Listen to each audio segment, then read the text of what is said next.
80 to 90% of your success in anything is mindset and psychology. The real estate, yes, it's important. You need to know the mechanics, or entrepreneurship, or investing in the stock market, or whatever it is you use as your vehicle for your financial freedom. But it's mindset that gets you to take action with what you learn. And so that's what I learned. I met a guy and taught me about mindset.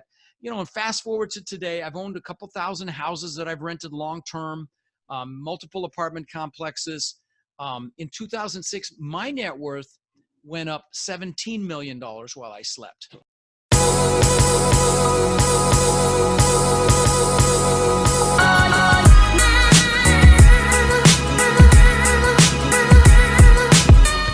Hey, how's it going, guys? This is Dan Wynn, and welcome to the Financial Freedom Journal. Today, we have an amazing guest, Mr. Rod Khleif, and we'll just go ahead and have him introduce himself, tell him a little bit about himself, and we'll start there. So thank you very much, Mr. Rod, and we appreciate you coming on. Oh, listen, I'm looking forward to this, Dan. I appreciate you having me, buddy. And for all you guys listening that are in the military, first of all, thank you for what you do to keep us safe, and we are blessed to have you in our lives. So thank you for everything you do. So let me tell a little bit about my story, Dan, if you'll humor me, because I think it'll give some context and some framework to, I think, a really important topic that'll add value to your listeners today. So I immigrated to this country when I was 6 years old with my brother and my mother, and we ended up in Denver, Colorado, where I lived for 30 years. Now, we did not have much. In fact, we had very little. I wore clothes from the Goodwill all the way through junior high school until I could get a job and actually buy clothes. And we ate expired food because that's all my mom could afford. We drank powdered milk because at the time she thought milk was healthy. And so, listen, I know there are people listening that had it harder than we did, but I knew I wanted more. And my mom, so that we'd have enough money, she babysat kids. And with her babysitting money, she bought the house across the street from us when I was 14 for about $30,000. Now, when I was 17, she told me it had gone up $20,000 in her sleep. And I'm like, what? I'm getting into real estate. I'm going to be rich in real estate. Okay, I'm not going to college, Mom. Sorry, I'm going to do real estate. So I got my real estate broker's license right when I turned 18, which you could do with education back then. Now you need experience. They got smart. But right when I turned 18, I was a real estate broker, not just an agent.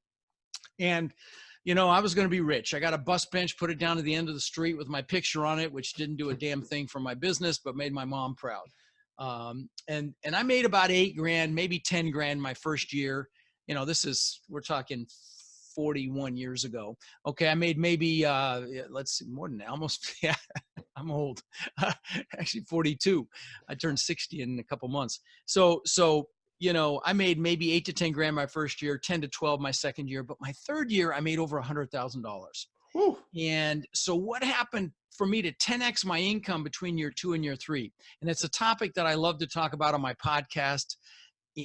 What it is I discovered the power that comes from mindset and your psychology, and the fact that 80 to 90% of your success in anything is mindset and psychology. The real estate, yes, it's important. You need to know the mechanics, or entrepreneurship, or investing in the stock market, or whatever it is you use as your vehicle for your financial freedom. But it's mindset that gets you to take action with what you learn. And so that's what I learned. I met a guy and taught me about mindset. And fast forward to today, I've owned a couple thousand houses that I've rented long-term, multiple apartment complexes. In 2006, my net worth went up $17 million while I slept.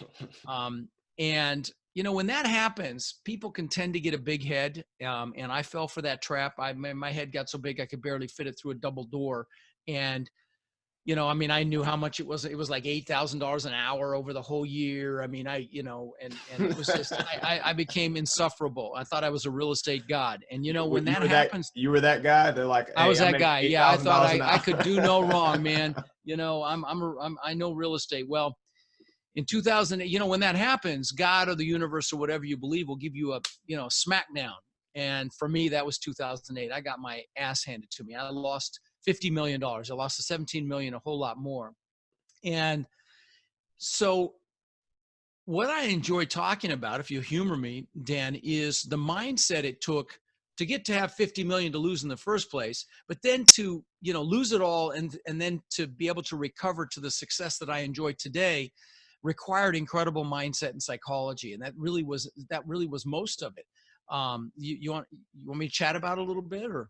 No, so I got a couple things that I want to touch on really quick, just to highlight that you mentioned. One thing I love about specifically your podcast, right? You have the Own Your Power portion of it where you talk about 8 minutes or so, 8 to 10 minutes on a specific topic. I think there's inspiration or adversity or whatever the topic is for that week. But that's one thing that I've noticed about you, that you have you really, really talk a lot about, speak to the psychology of the mindset, the psychology of success.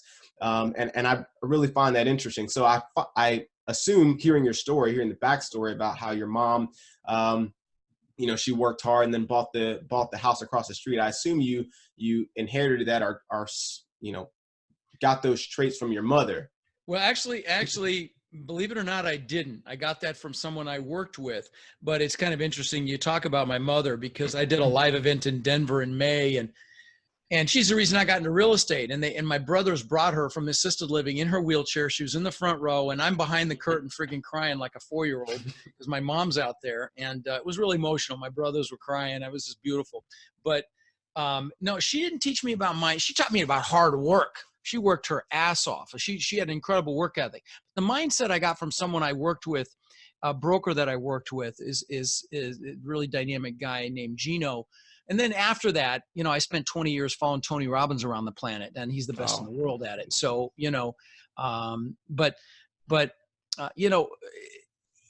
it took a lot for me to recover from losing everything. I thought I was set for life. I had 800 houses, I had multiple apartment complexes, and I just imploded. And the reason I imploded, let me speak to that for a second, because people always ask, because I believe it or not, I was at a 30% loan to value. So those of you don't know what that means. I only owed 30 cents on every dollar. So, $100,000 house, for example, I only owed 30,000, but I still imploded. And here's why. A couple of reasons. Well, one, let me say this. When the market crashed, I actually went upside down. So my portfolio declined more than 70% in value. Okay, so that's number one. But the big reason that I crashed and burned was I wasn't focused on cash flow. I was focused on value.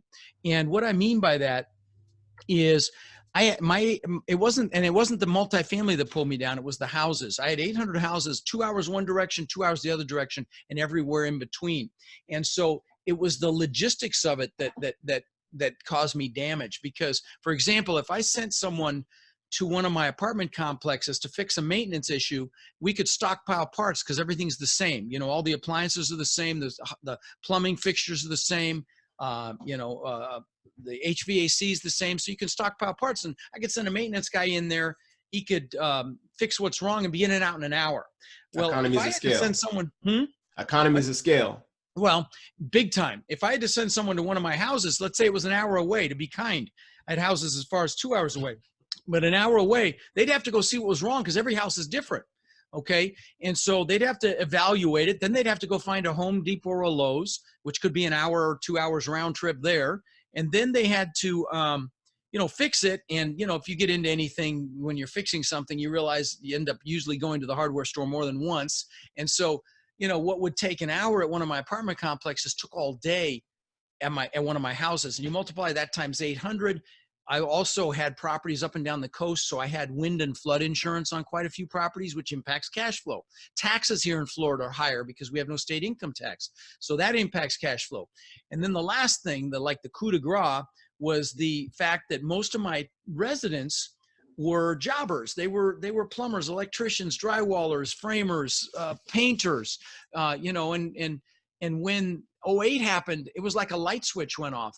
There was no remodeling being done. There was nothing being built. I mean, it was just a light switch went off, so none of them had work. So anyway, it was the perfect storm, which is why I crashed and burned. But what was interesting, through all of that, my multifamily did just fine. If I had not cross-collateralized my apartment buildings with groups of houses, thinking I was real smart to get a better interest rate, I'd still have those apartment complexes. So that's why my podcast, it's called Lifetime Cash Flow, and my focus is multifamily. And so my my shtick, for lack of a better word, is if you're going to buy real estate to hold, for God's sakes, do, bigger than houses. Do multifamily. There are other asset classes that are nice too, but I love multifamily because for scalability, for safety, for operational ease, cash flow, all the above. You can scale much faster.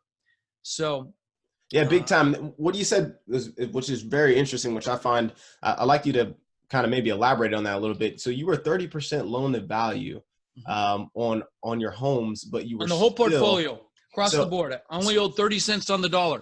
So I'm assuming most of the single family homes that you had, maybe you were only cash flowing like $100 a month or no. The cash flow. Well, yes, no, that's correct. After everything's said and done, again, what killed us, was the things I just described that impacted cash flow: insurance, taxes, the maintenance costs, the logistics of it. And then of course, when everybody lost their jobs and people couldn't pay their rent. But as far as the value, that 30% loan to value, the price, the values dropped so much by 08 and 09, I actually went upside down. So that means, you know what that means? I owed more than they were worth at that period of time. Okay, so all right.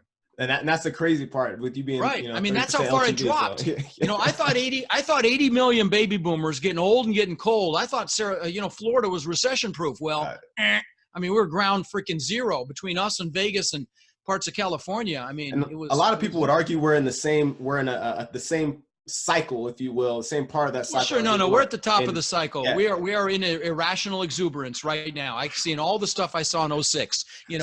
I mean, there are deals. But like right now, we're kissing 200 frogs to find a deal, and we've closed on 1,000 doors in the last 8-9 months. They're screaming deals, fantastic deals, but we're kissing a lot of frogs to find them.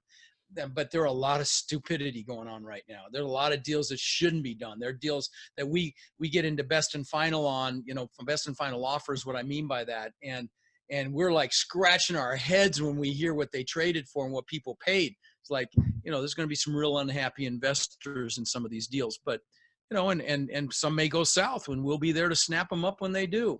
Yeah, this last time I was hiding underneath a rock for a couple of months, and you're ready now. Now I got the memo, and I am ready. But because of my experiences, I'm extremely conservative.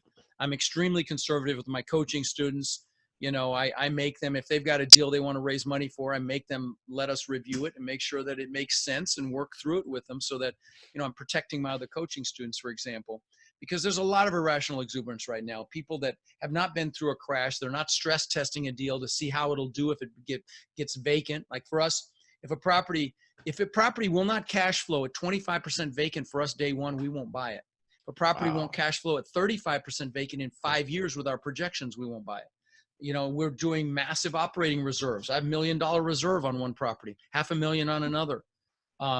Just a case. Stress test and protect yourself. In case the stuff hits the fan, we want to be ready, and that's just prudent. But there are a lot of guys that aren't doing it. We listened to a presentation from a guy a few months ago, and we said, how are you stress testing it? And it was like crickets. Like, dude, if you think it's just going to be all glory for the next 5 years, I think you're going to be sadly mistaken and have a wake up call. Let's talk about some of those deals. With the deals that you're working with now. Actually, let's just backtrack just a little bit. So you got punched in the face. You had some single family homes got punched in the face. Well, and you had a mix of multifamily homes as well. Seems like the light bulb went out. You're like, hey, economies of scale. You got leverage. There are just so many more factors, so many more advantages to multifamily than there are single family. Well, I had multifamily in my portfolio. Well, okay, so I mean, I had a direct comparison. Okay, so when I tell you don't buy houses to hold, I've owned 2,000 of them. So I've got a little credibility. I had 500 houses in Denver that I sold. I had 1,300 in Florida, a couple hundred in Memphis. No, we're not going to talk about Memphis, but I've held them. It's not like flipping them. I bought them and held them.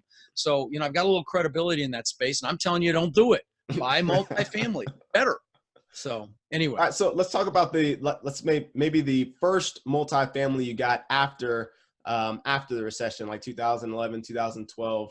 when stuff started to Well, kind of. let me talk about a couple. I'll talk about a couple that are kind of exciting.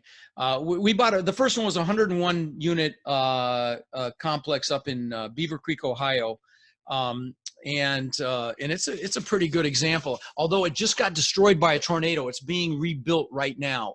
Literally, 101 families all had to move. It's empty. It's completely empty right now. But we are going to raise the rents on that property. We already proved it, that we can raise the rents $500. Okay. So to give you an idea of what that means, and now they're not all like this. Okay. Let me preface this by saying that this is just an incredible example of why we love commercial multifamily, because commercial multifamily, the value is based on a multiple of the net income, the net operating income, the NOI. Okay. So in this case, it's a $500 increase. So you multiply 500 times 101 times 12, because it goes directly to the bottom line. That's $606,000 in net income increase for us, okay? Then you divide that by, let's say, a 6 cap, although I think it's probably, it's going to be an A property when we're done, so it probably could be a 5 cap, but I'll go with a 6.0. And that's a $10 million increase in value on that property instantly, as soon as we get it filled up, okay? Got another example, a deal we did in Shreveport, Louisiana. I normally would not have done a deal there. I don't particularly love the market, but I couldn't pass it up. And this is a 403 unit property. The seller paid $20 million 10 years ago. We bought it for 16.5 about 6 months ago. It was 70% occupied. Now, the reason I got excited is the property next door was 100% occupied and has been. And this property was, in the 90s for a long time. It's horribly managed, head-scratching, stupid management. So it's 70% occupied. Now, here's why we love multifamily. All we have to do is get it to 90% occupied without even raising the rents, okay? This is keeping the rents stable. We're raising the rents, by the way. The rents are going up, so this is not even taking that into account. We get it to 90% occupied. We've increased the value about $8 million. Like that overnight. That's why we love this business, my friend. Okay. So there's some good examples. Now they're not all like that. Okay. Please know that we've got assets in Texas that, we might only get a $200 a month increase. Kentucky, Lexington, Kentucky, probably about the same, 150, 200 a month. Still better than a sharp stick in the eye when you do the math, You're right. But I mean, it's better than most of the other asset classes, in my opinion. I think sure it is. Real estate, and then especially multifamily, Well, there are two things I love about it. One is you can force the appreciation. I just give you an example. Okay, so we get the value back up. We get our investors their money back, and then it's infinity returns because there's no money invested. Typically you'll do what's called a cash on cash return. How much money are you making for your money out of pocket? But if there's no money out of pocket, it's infinite returns. And that's why my podcast is called Lifetime Cashflow, because that's the model is to buy and hold forever. It's an exciting model. Now, again, we buy our assets to hold long-term. We may sell the Shreveport asset, but I don't know. There've been talk about $1 billion development going in there right across the river from where we are. If that happens, then maybe we won't. But what we do is we buy these assets, we refinance them, and then we, get our investors their money back is the plan with, great returns, but also, and then just hold them. And, the investors stay in the deals, they get cash flow as well. Yeah. But the only caveat is we watch the market and we watch the sub-market. We make sure it doesn't start declining. If it starts declining, then all bets are off and we bail, and we cash out. But, so let's talk about it from the investor, the LP, the limited partners perspective there, right? So you guys are general partners, and you have your cash investors there. What does it look like for an accredited investor who wants to invest with your company? Well, first of all, they have to go through a screening process and make sure they're a fit for us and we're a fit for them. So we go through, the website is remcapitalpartners.com. That's remcapitalpartners.com. And there's a some questionnaire they fill out and we talk to them. But what's different about us is, we offer a preferred return, anywhere from 7 to 8%. So that comes off the top for our investors. And then we do a split, 70, 30, 80, 20, whatever it is.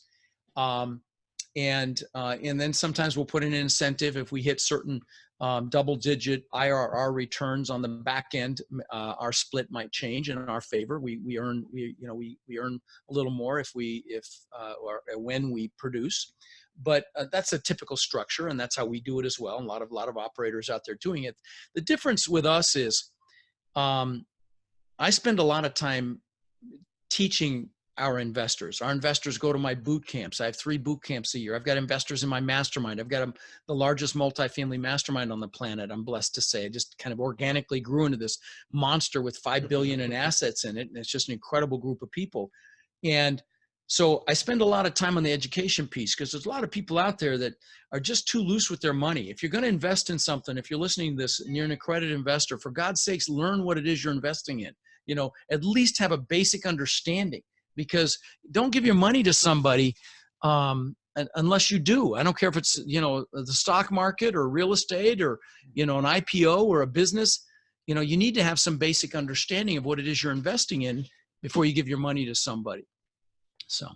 Yeah, big time. I think that's yeah. So we do training webinars, and my investors come to my boot camps. And you got a boot camp coming up in LA. I think. I got one in Los Angeles. Yeah, rodinlosangeles.com. It's just me for 3 days.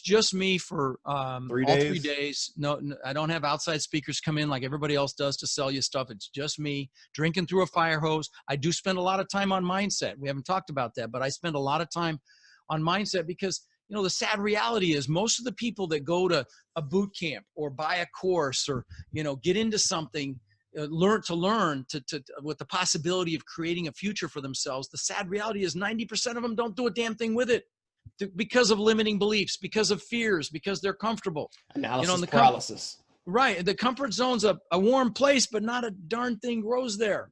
Okay. So you got to take action with what you learn. So, not on my watch. Okay. you get a lot of mindset stuff. Now I've got a Facebook group. It's got over 30,000 people in it. It's the largest multifamily Facebook group really in the world now. And if you go to multifamilycommunity.com, it's a direct link to that group. And the reason I bring that up is, well, for one, put in multifamily boot camp and see what hundreds of people have said about the experience. It's a lot of fun.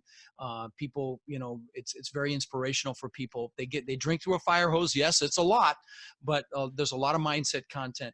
But the other reason is that I bring up that Facebook group is, guys, especially you guys in the military that are overseas, get in there and poke around and meet people, because the people, your peer group is who you become.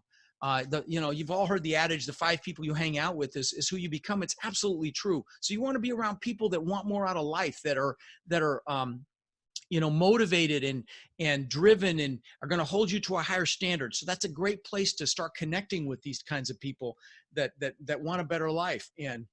And so I recommend that.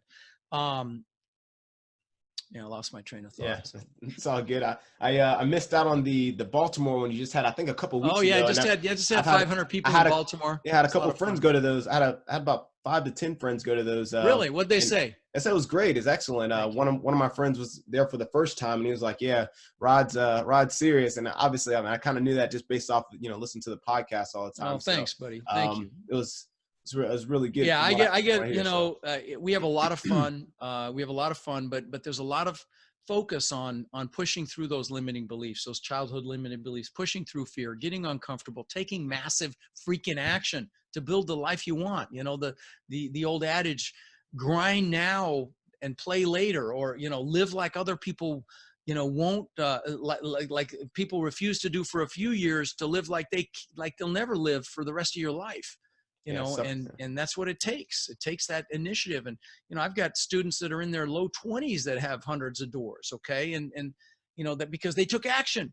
I have another coaching friend of yours I just talked to on my last episode that I put out. His name is Anthony Colletti. He's a friend of mine, and he also used your program as well. He speaks. Every person that I know that has used your program has said great things about it. So, that's kind of you to say, buddy. That's kind of you to say. But listen, guys, those of you listening, you don't have to use me. But what's important is, don't dabble. If you're going to learn this business, be it real estate, first of all, make sure you love it. or learn to love it, because life's too freaking short not to do what you don't love. But then get a mentor, get a coach, even if it's somebody locally at a local RIA group, whatever. Find someone to look over your shoulder to avoid the mistakes, because I've made every freaking mistake you can imagine. In fact, I have t-shirts now that say, ask me as how I know. Okay. and it's usually a painful story, but somebody gave me a t-shirt once. In fact, it was Eric, gave me that we both know a guy named Eric Upchurch. But he gave me a t-shirt that said, ask me how I know, because I say it so much in my events. Now we actually sell that t-shirt because it's just hilarious. But so anyway, yeah. We talk a lot about mindset. Well, go ahead and finish your thought. I'm sorry. Go ahead. Well, I was just gonna say, don't dabble. Okay, that's the key here. Okay, if you're going to do this business, if you're going to do any business, whatever your vehicle is, if it's multifamily real estate, for God's sakes, listen to my podcast, listen to Dan's podcast. If you can come see me, come see me. It's how tickets are like $200 for 3 days. That's how low you can get them. You can pay more than that for sure. But regardless, study this, learn it, don't dabble. And once you understand it, it'll take a little time, but once you understand it, it'll build your confidence. And by virtue of building your competence, that your confidence will build, and then you have the ability to influence people. Because what's awesome about this business is it doesn't take much money. It takes knowledge, it takes action, and you can put a deal together and bring in the money. You can bring in the credit, you can bring in the net worth, and put a big deal together. And you've got little or nothing in it, but your sweat. So it's just an exciting freaking business, man. Knowledge, determination, action, and probably creativity. I think. Yeah, some creativity for sure. Think outside the box. Be a problem solver for sure. That comes to play. Yeah. Big time. So we talk a lot about the mindset and the psychology of success, right? So what is inspiring you? Let me share something, Dan, if you don't mind, because I really will add value. I really want to do this since your listeners are in the military, okay? So how did I recover from losing it all? How did I get there in the first place to lose? Knowing what I want, exactly what I want, and why I want it, okay? So humor me for just a few minutes, and let me take your listeners through my goal-setting process. Is that okay, Dan? Yeah, sure. Go ahead. Okay. No, I think it'll help. I really do. If you haven't heard it, it's so powerful, because sure, I was underneath a rock for a couple of months, but then I got up and I remembered what I wanted and why I wanted it, and I got it all back. And so what I do is at my live events and with my coaching students, I take them through a coaching program, through a goal setting process. It literally takes an hour. So let me just describe it real fast so that your listeners can utilize this. And if you're listening, take some notes, or come back and when you can, if you're driving, come back and take some notes, because this process is very exciting, and it's something you should do regularly, frankly. Sit down and write down everything you could ever possibly want in life, okay? That's number one. Just write down everything, all the stuff, and take the lid off your brain. If you can imagine it, write it down. So I don't care how big it is. If you want a private island, a jet, a yacht, whatever it is, write it down. Write down all the stuff. Cars, boats, jet skis, planes, motorcycles, all the stuff. Write it down. Write down how much money you want in the bank in 3 years, how much you want in 10 years, how much cash flow you want in 3 years and in 10 years. So just everything you can think of, and don't analyze it. If you're analytical, you can scratch it out later. Just keep writing till you can't think of another thing. Also write down what you want to learn in this lifetime. Me, I'm going to learn how to fly a helicopter one of these days. One of your buddies is probably going to help me. Learn how to play the drums. That's another thing I want to do. One of my students has helped me with that. But write down what you want to learn. Write down who you want to help. Okay. Life is like, we are put on this earth to help other people. That's why Dan does his podcast. That's why I do mine. We try to add as much value as we can. So write down who you want to help. Write down what you want to do. If you want to write a book, climb a mountain. I jumped out of a perfectly good airplane a few months ago, scared the shit out of me, and I will not do it again. Airborne, nice. It was on my bucket list. Yeah, my cheeks flapping, death grin on my face. Yeah, anyway, it was all documented. So I can suffer the pain anytime I want. But anyway, write down what you want to do in your lifetime. This is in your lifetime, guys. Big things, small things, everything. Okay, once you've got it all written down, it's not real until it's measurable. So put a time limit on each goal. Put how many years it's going to take you to achieve it. 1, 3, 5, 10, even 20. Okay, put a number by each goal. But remember this. We will overestimate as humans. We'll overestimate what we can do in a year and massively underestimate what we can do in a decade. Keep that in mind, okay? Like, for example, when I was 18, I knew I wanted to live on the beach. I mean, I live in Denver. There's no freaking, or didn't live in Denver. There's no beach there, but I knew I wanted to. I visualized it. I thought about it. I had pictures of palm trees.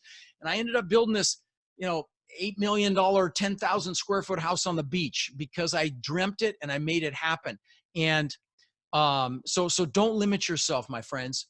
By simple act of writing it down, it triggers something in your mind called your reticular activating system, which is like your mind's filter for what it thinks it's important. And it's the greatest example of that is when you first buy a car. You don't really notice them, and then after you buy it, you see them everywhere. They were always there, but that's your reticular activating system, and it works the same way with your goals. So write your goals down, write them regularly. So once you've got a time limit on each goal, pick your number one goal. I mean, that goal that if you get it, you'll be like, oh my God, this is amazing. That goal, write it down, put it on another piece of paper. Also pick and by the way, if there's 3 or 4 are equally exciting, just pick one. It won't matter for what we're going to do next. Then pick your top 3 one-year goals. Put those on a separate sheet of paper. So you got 4 goals on a separate sheet of paper. Leave a little room in between them. Now, what's really critical here in what drives you and what drove me to get out from underneath a rock in 2009 was the why. Why I wanted what I wanted. So you need to write down a paragraph for each one of those goals, why it's an absolute freaking must, not a should.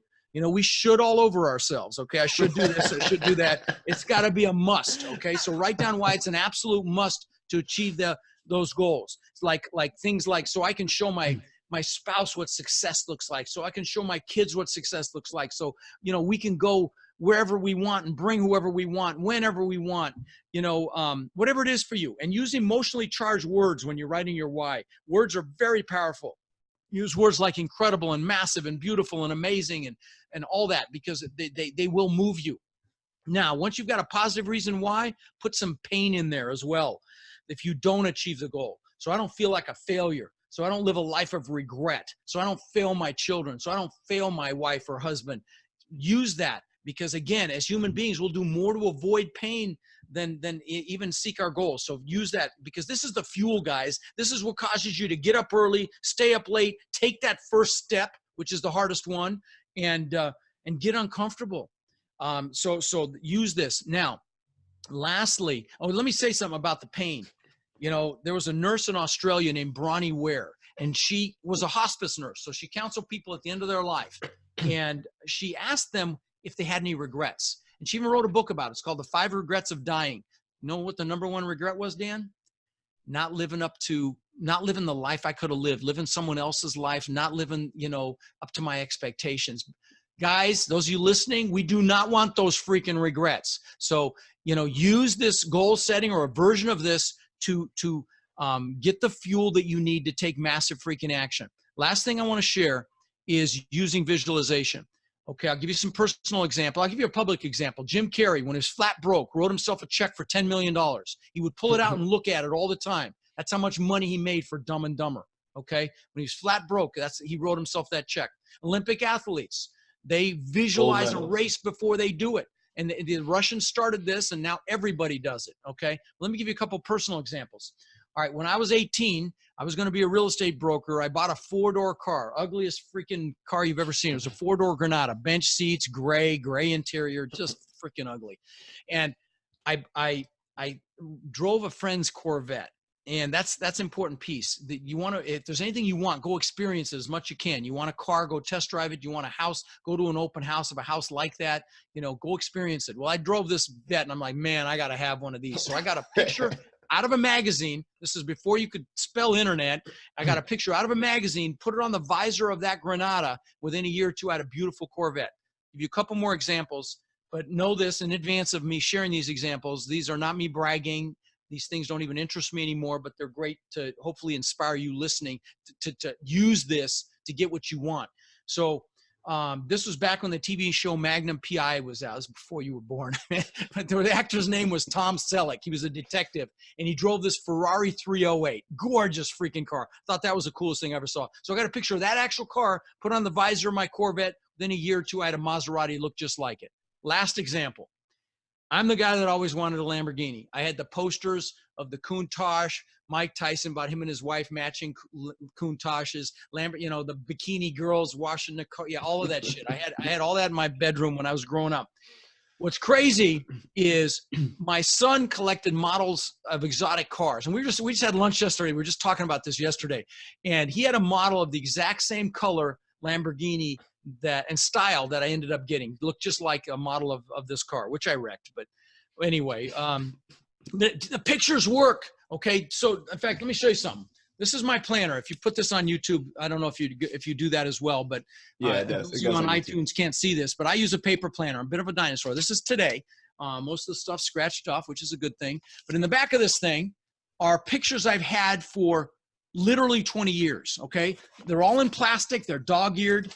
I had them embossed in plastic, but the first pictures of my kids when they were young. My kids are in their late 20s now. These are my gratitude pictures. Everything starts from a place of gratitude, guys. So if you've heard about vision boards and getting this stuff, make sure you have one for gratitude, okay? So here's my gratitude pictures. And then it's the stuff that I wanted. What's crazy is this picture on top looks just like the house I built on the beach, that $8 million house I built. You know, that, and then what's crazy as well is these ones below look just like the compound that I live in now. I lost that house on the beach, by the way, but this looks just like the compound I have now. I live in this compound. I have, 6 buildings. I have an exercise facility. I have a media center. I have, a theater room. I have a guest house on the water. I mean, it's spectacular because God's got a sense of humor. I can see my old house across the bay that I lost. It's truly out my backyard. It's hilarious. And then I've got pictures of other shit. I've got a couple $100,000 worth of watches, stuff I thought was important. The Lamborghini before I ever got it, okay? The Rolls Royce, all this stuff that I got because I had pictures.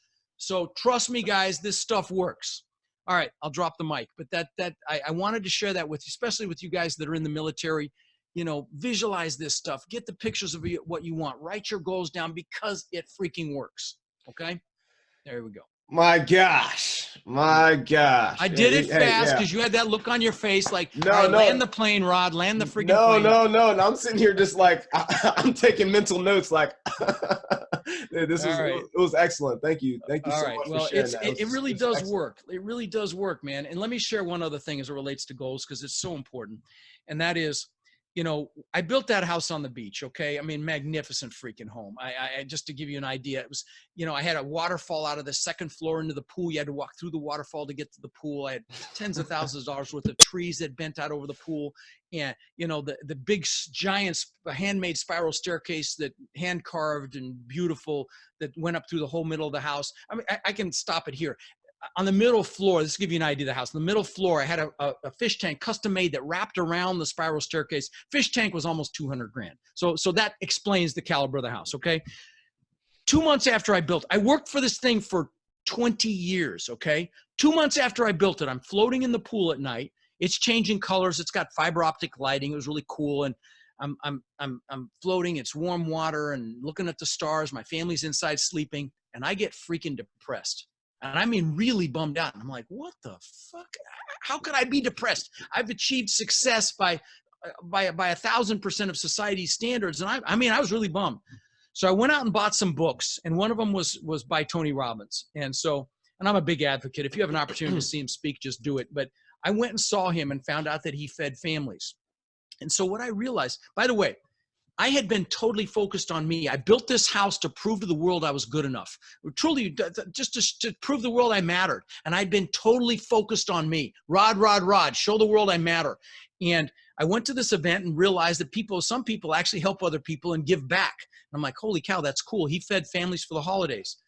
So I decided, I came back and I fed 5 families that year, changed my life. I'm blessed to say in the last 20 years now, we've fed 70,000 children for the holidays. We've done tens of thousands of backpacks filled with school supplies. We've done probably 20,000 teddy bears to police departments for their officers to keep in their car to comfort a child that's been traumatized. And the point here is, guys, I was successful, but I was unfulfilled. Okay, big difference. And so what I want to, and there's one other thing going on. Never achieve a big goal without having other goals lined up behind it. I didn't know what I was going to do next. Like the good book says, without a vision, the people perish. You need a vision for the future. So that's why I wanted to bring this up as far as goal setting. You got to have a vision for the future. But the other piece was, I was successful by societal standards, but I was unfulfilled because I was totally focused on me. What's interesting is I recognize this because I interview, some really big hitters, multi-millionaires, even a billionaire. And I recognize if they're like I was back then, narcissistic, totally focused on themselves. I recognize it's sad when I see it. And so what I want to share with your listeners, and even those of you guys in the military, really important that you give back. And you already do by virtue of what you do, but even beyond that, help an elderly person, help a family. I know they teach, they ingrain this stuff in you in the service, but I want to stress it because that's what success without that is not success. And don't think to yourself, you have to have the financial success to start helping others. You don't. Okay. Yeah. You do it now. Pick a family, pick an elderly person, pick a child, whatever juices you, the environment, animals, whatever it is, pick it and do something to give back. That's success. No, I think that's true. That's truly powerful. We learn most by teaching, right? Same thing with giving back. I think that's what fulfills us the most by helping others out. The more that we do for the world, the better, we become as anything as people, in this universe that doesn't contribute, actually gets eliminated. I mean, yeah. Contribution is a basic human need. It truly is. It's unfortunate that a lot of people don't fulfill that need, but it's a basic human need. Yeah, that's extremely powerful. And thank you. Like that. I hope you don't think that I was just, trying to get you off the platform. I'm trying to keep you on the platform. I busted your chops, buddy. I know I screwed up your agenda. I didn't mean to, but I really wanted to get that out just because your listener base means a lot to me, man. Yeah, you're giving us tons of value, and I really appreciate that. So, hey, you pretty much told us everything. You gave us the gambit. You pretty much answered all the questions I was going to ask anyway. So, I mean, that's essential. I guess the only last thing that I'd like to ask is, which I think I know the answer to because you kind of touched on it there as well, is advice for people that are just starting off, right? If someone house hack, learn the business as much as you can. Those of you that are vets, use your freaking VA to buy a Plex, man. Live in one unit and start your investing business right away. Yes. Okay. Yes. I mean, God, you guys have such a gift with, frankly, zero down payment financing. I mean, good God, that's incredible. Use it to get started but learn the business. Okay. Don't dabble. Study this. And you'll be very, very glad you did. Surround yourself with people that are doing it. I told you about my Facebook community. Get in there. It's multifamilycommunity.com. You can come see me live. It's super cheap. rodinlosangeles.com. Love to see you. Love to add value to you. And I think, and of course, my podcast, if you're not listening to it, I hope you'll check it out. It's called Lifetime Cashflow. If you go iTunes and put in real estate, I'm usually number 1 or 2 with bigger pockets. So. Hey, so everything you mentioned there is going to be posted in the show notes. All your contact information will be down in the show notes. If you're listening to this on a podcast, it'll be in the show notes. If you're watching it on YouTube, just click the little link below and you'll see it. You'll see the notes there. So that's great. And I really like that you touched on the 4 units. I've done YouTube videos, a couple of different YouTube videos on how you can buy, 4 units with the VA loan and how that builds wealth and how you can create cash flow.